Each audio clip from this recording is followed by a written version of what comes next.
உலகத்தில் ஏற்படக்கூடிய கொடுமைகளில் பயங்கரமானது எதுன்னு பார்த்தீங்கன்னா பசி கொடுமையாகத்தான் இருக்கும். இந்த பசி கொடுமையை விட பட்னி கொடுமையை விட பயங்கரமானது உலகத்தில் வேறு எதுவும் கிடையாது. இப்படியாப்பட்ட கொடுமைக்கு தற்பொழுது தள்ளப்பட்டிருக்கிறார்கள் பலஸ்தீன் காசா மக்கள். எந்த அளவுக்கு பசி கொடுமை என்று சொன்னால் வயிற்றில் கல்லை கற்றுக்கொண்டு இருக்கக்கூடிய வீடியோக்கள் தற்போது சோசியல் மீடியாவில் வைரலாக பரவி கொண்டிருக்குது. ரசூலுல்லாஹி ஸல்லல்லாஹு அலைஹி வஸல்லம் அவர்களுடைய காலத்தை ஞாபகப்படுத்தக்கூடிய விதமாக இந்த செயல் அமைஞ்சிருக்குது. என்ன நடந்துச்சு, இதனுடைய தெளிவை பற்றி இந்த பதிவிலே பார்ப்போம். வாங்க வீடியோக்குள்ளால போகலாம்.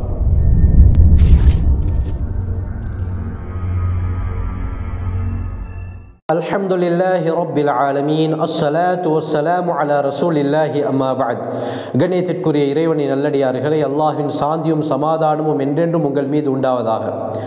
உலகத்தில் ஏற்படக்கூடிய இந்த கொடுமைகளில் பயங்கரமானது பசி கொடுமை தான். சாப்பாடு இல்லாமல் தண்ணீர் இல்லாமல் இருக்கக்கூடிய அந்த சிச்சுவேஷன், அந்த நிலைமை பயங்கரமான ஒரு நிலைமையாக இருக்கும். ஒரு நாள் சாப்பாடு இல்லாமல், ஒரு நாள் தண்ணீர் இல்லாமல் எம்மால் இருப்பதை நினைத்து கூட பார்க்க முடியாது. ஆனால் காசாவில் இருக்கக்கூடிய அந்த மக்கள் பல மாத கணக்காக போதிய அளவு சாப்பாடு இல்லாமல், குடிப்பதற்கு போதிய அளவு தண்ணீர் இல்லாமல் வாழ்ந்து கொண்டிருக்கிறார்கள். எது கிடைக்குதோ அதை சாப்பிட்டு கொண்டிருக்கிறார்கள். பசி கொடுமையின் காரணமாக இதுவரைக்கும் எத்தனையோ குழந்தைகள் இறந்து விட்டார்கள், எத்தனையோ வாலிபர்கள், எத்தனையோ வயோதிபர்கள் இறந்து விட்டார்கள், சுயநினைவு இல்லாமல் இருக்கிறார்கள். சிலர் கோமா ஸ்டேஜுக்கு போனதாகவும் ரிப்போர்ட்டுகள் சொல்லுது.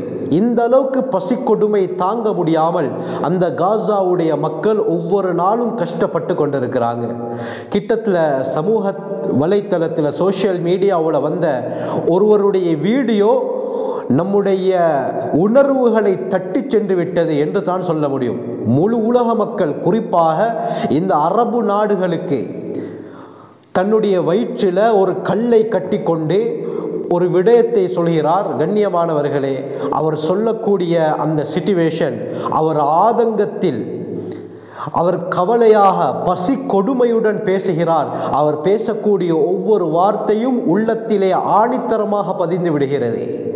அரபு நாடுகளை கூவி அழைக்கிறார், நாங்கள் பசியோடு இருக்கிறோம், நீங்கள் நிம்மதியாக இருக்கிறீர்கள் என்றெல்லாம் அவர் அந்த வீடியோ கிளிப்பில் பேசியிருக்கிறாரு. அதை பற்றி தான் தெளிவாக இந்த பதிவிலே பார்க்க இருக்கிறோம். கண்ணியமானவர்களே, இந்த வீடியோ கிளிப்பை பார்க்க போக்குள்ள ரசூலுல்லாஹி ஸல்லல்லாஹு அலைஹி வஸல்லம் அவர்களுடைய காலத்தில் நடந்த ஒரு சம்பவம் தான் ஞாபகம் வருகிறது.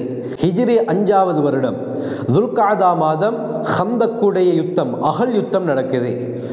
குறைஷ் காஃபிர்கள் 10,000 பேர் சேர்ந்து மதீனாவை தாக்குவதற்காக வாராங்க. ரசூலுல்லாஹி ஸல்லல்லாஹு அலைஹி வஸல்லம் அவர்களுக்கு கேள்விப்பட்ட உடனே சஹாபாக்களை ஒன்று சேர்த்து மஷூரா ஆலோசனை நடத்துகிறாங்க. என்ன செய்கிறது? பல விதத்தில் சஹாபாக்கள் ஆலோசனைகளை, மஷூராக்களை கொடுக்குறாங்க. இந்த நேரத்தில் சல்மானே ஃபாரிசி ரதியல்லாஹு அவர்களுடைய மஷூரா ஆலோசனையை ரசூலுல்லாஹி ஸல்லல்லாஹு அலைஹி வஸல்லம் முடிவாக எடுக்கிறாங்க. அவங்க சொன்னாங்க, என்ன யா ரசூலல்லாஹ், நம்முடைய பாரசீகத்தில் எதிரிகள் வருகிறார்கள் என்ற செய்தி கேள்விப்பட்டால் நாங்கள் எங்களோட ஊருக்கு வெளியே ஒரு பெரும் குழியை தோண்டுவோம். எதிரிகள் நம்முடைய ஊருக்குள்ளால் வரவிடாமல் பண்ணுவதற்காக இந்த யுத்த தந்திரத்தை நாங்கள் மேற்கொண்டு அதற்கு பின்னால் தாக்குதல் நடத்துவோம் என்ற விஷயத்தை சொன்னோன அரபியர்களுக்கு இந்த மெத்தட், இந்த யுத்த தந்திரம் புதிதாக இருந்ததின் காரணமாக ஸல்லல்லாஹு அலைஹி வஸல்லம் அவர்களுடைய மஷூராவை, ஆலோசனையை ஏற்றுக்கொண்டு சஹாபாக்களுக்கு மதீனாவுக்கு வெளியால் அகல் தோண்டுமாறு ஸல்லல்லாஹு அலைஹி வஸல்லம் சொல்றாங்க. 10 சஹாபாக்களை குழுவாக நியமிக்கிறாங்க. ஒவ்வொரு 10 பேரும் 40 முழம் அளவுக்கு குழி தோண்ட வேண்டும். கடும் உஷ்ண காலம், சஹாபாக்கள் வியர்வை சிந்தி குழிகளை தோண்ட ஆரம்பிக்கிறாங்க. கண்ணியமானவர்களே, சவுதியுடைய கிளைமேட் எப்படின்னு எங்களுக்கு நல்லா தெரியும். இந்த தடவை ஹஜ்ஜில் உஷ்ணம் தாங்க இயலாமல் 1000க்கு மேற்பட்டவர்கள் ஷஹீதான, மரணித்த செய்திகளை நாங்கள் கேள்விப்பட்டிருக்கிறோம். இதே போலத்தான் ரசூலுல்லாஹி ஸல்லல்லாஹு அலைஹி வஸல்லம் அவருடைய காலத்திலும் சரியான உஷ்ணம், வெயில் அதிகமாக இருந்தது. சஹாபாக்கள் குழிகளை தோண்டுகிறார்கள். பசி கொடுமை தாங்க முடியாமல் இருந்தது. எந்த அளவுக்கு பசின்னு சொன்னால் சஹாபாக்களுக்கு ஒழுங்கான சாப்பாடு இருக்கல்ல. ஏழை சஹாபாக்கள், தியாகத்துக்கு பிறந்தவர்கள் சஹாபாக்கள். இந்த சஹாபாக்கள் என்ன செய்கிறாங்க, நபித்தோழர்கள் பசி கொடுமை தாங்க இயலாமல் கற்களை ஒவ்வொரு சஹாபியும் ஒவ்வொரு கல்லை வயிற்றுல கட்டி வேலை செய்ய ஆரம்பிக்கிறாங்க. ஏன் கற்களை கட்டுறதுன்னு சொன்னால், அந்த கற்கள் வயிற்றோட சேரப்போக்குள்ள அந்த பசி உணர்வுகளை அப்படியே கொஞ்சம் கொஞ்சமாக இழுத்தெடுக்கக்கூடிய தன்மை இந்த கல்லுக்கு இருக்குது. கண்ணியமானவர்களே, இந்த மெத்தடை பயன்படுத்திய சஹாபாக்கள் பசி கொடுமை தாங்க இல்லாமல் என்ன செய்கிறாங்க, ஒவ்வொருத்தரும் தன்னுடைய வயிற்றிலே கல்லை கட்டிக்கொள்கிறார்கள். திருமிதியுடைய ரிவாயத் வருது, அபூ தல்ஹா ரலியல்லாஹு அன்ஹு அறிவிக்கிறாங்க, நாங்கள் சஹாபாக்கள் எல்லோரும் சேர்ந்து ரசூலுல்லாஹி ஸல்லல்லாஹு அலைஹி வஸல்லம் அவர்கள்ட்ட போயிட்டு நம்முடைய ஆடையை தூக்கி காட்டினோம். யா ரசூலல்லாஹ், பசி கொடுமை தாங்க இயலாமல் இருக்குது, அதனால வயிற்றை பாருங்கள், நாம் கற்களை கட்டி இருக்கிறோம் என்று சொன்ன நேரத்தில் கண்ணியமானவர்களே, ரசூலுல்லாஹி ஸல்லல்லாஹு அலைஹி வஸல்லம் தன்னுடைய ஆடையை தூக்கி காட்டுகிறார்கள். நபி அவர்களுடைய வயிற்றிலே 2 கற்கள் கட்டப்பட்டிருந்தது. சுப்ஹானல்லாஹ். நபி அவங்க சொன்னாங்க, நானும் அதே நிலைமையில தான் இருக்கிறேன், எனக்கும் பசி கொடுமை தாங்க முடியாமல் தான் நான் 2 கல்லை கட்டி கொண்டு வேலை செய்கிறேன் என்று ஸல்லல்லாஹு அலைஹி வஸல்லம் அந்த ஹந்தக்குடைய யுத்தத்திலே சொன்னார்கள். இந்த சம்பவத்தை போல், இந்த நிகழ்வை போலத்தான் தற்பொழுது காசாவிலும் நடந்து கொண்டிருக்கிறது. பசி கொடுமை தாங்க இயலாம அந்த மக்கள், சிறுவர்கள் உட்பட, நீங்க போட்டோக்களை புகைப்படங்களை பார்த்தா விளங்கும், சிலர் வயிற்றில் கல்லை கட்டி கொண்டு இருக்கக்கூடிய காட்சிகளை நாங்கள் பார்த்து கொண்டிருக்கிறோம். எந்த அளவுக்கு கஷ்டம் கண்ணியமானவர்களே. சாப்பாடு வரக்கூடிய ட்ரக்கை இஸ்ரேல் மறைச்சி அதில் இருக்கக்கூடிய சாப்பாடுகள் எல்லாம் வெளியேற்றி எல்லாத்தையும் சீரழித்து நாசமாக்கி விடுகிறார்கள். எப்படி சாப்பாடு அவர்களுக்கு சரியான முறையில் போய் சேரும்? கண்ணியமானவர்களே, கிட்டத்தில் ஒருத்தர் ஆதங்கமாக வயிற்றில் கல்லை கட்டி கொண்டு பேசுகிறார். என்ன சொல்றாரு? அவரு மக்களை பார்த்து சொல்றாரு, ஐயுஹல் அஹ்பாப், என்னுடைய தோழர்களே, நஹ்னு நஈஷு ஃபீ மஜாஅத்தின் ஃபீ ஃபலஸ்தீன், நாங்கள் பலஸ்தீன்ல பசி கொடுமையுடன் வாழ்ந்து கொண்டிருக்கிறோம், நாங்கள் பசி கொடுமையுடன் வாழ்ந்து கொண்டிருக்கிறோம். ரசூலுல்லாஹி ஸல்லல்லாஹு அலைஹி வஸல்லம் அவர்களுக்கும் இப்படியாப்பட்ட ஒரு நிலைமை வந்தது. நபி அவர்கள் பெரும்பாலும் அவர்களுடைய வீட்டில் இருந்த சாப்பாடு என்ன? அல் அஸ்வதான்.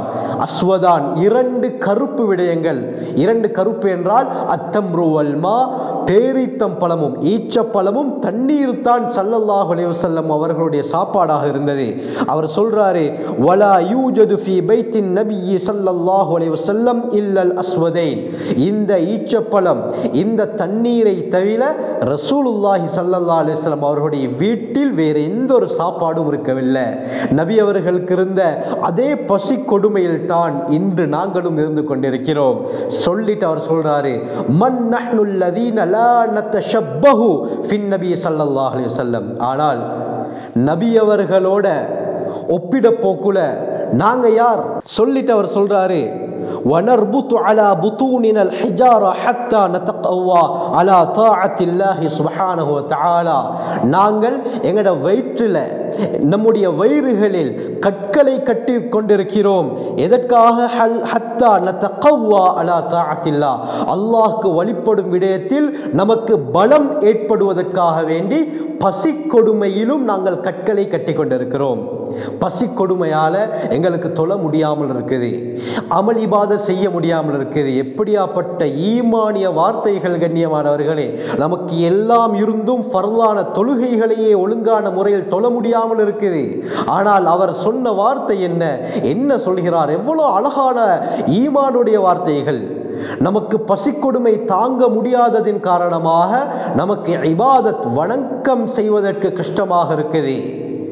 சொல்லிட்டு சொல்றாரு, ஆனாலும் வனஸ்பிரு மின் கில்லத்தி ஜூ, நாங்கள் பசி கொடுமையின் காரணமாக பொறுமையாக இருந்து கொண்டிருக்கிறோம். நாங்கள் பொறுமையாக இருக்கிறோம். ஆனால் வலக்கின்னல்லாஹு சுப்ஹானஹு வ தஆலா யுஸப்பிருனா வ யகீனல்லாஹு அஸ்ஸ வஜல். அல்லாஹ் சுப்ஹானஹு வ தஆலா எங்களை பொறுமையாக்கி வைத்திருக்கிறான். அல்லாஹ் எங்களுக்கு பொறுமையை தந்திருக்கிறான். அல்லாஹ் எங்களை பாதுகாத்து கொண்டிருக்கிறான் என்று சொல்லிவிட்டு அவர் சொல்றாரு, லிஅன்னல்லாஹ் யகூல், ஏன் தெரியுமா? அல்லாஹ் குர்ஆனிலே சொல்கிறானே, வமை யதவக்கல் அலல்லாஹி ஃபஹுவ ஹஸ்பு, யார் அல்லாஹ்வின் மீது நம்பிக்கை வைக்கிறாரோ, தவக்குல் வைக்கிறாரோ, அவருக்கு அல்லாஹ் போதுமானவன் என்பதாக அல்லாஹ் குர்ஆனிலே கூறுகிறானே. இதனால் நாம் அல்லாஹ்வை பயந்திருக்கிறோம், அல்லாஹ்வுக்காக வேண்டி இருக்கிறோம். அதனால் அல்லாஹ் நமக்கு போதுமானவன்.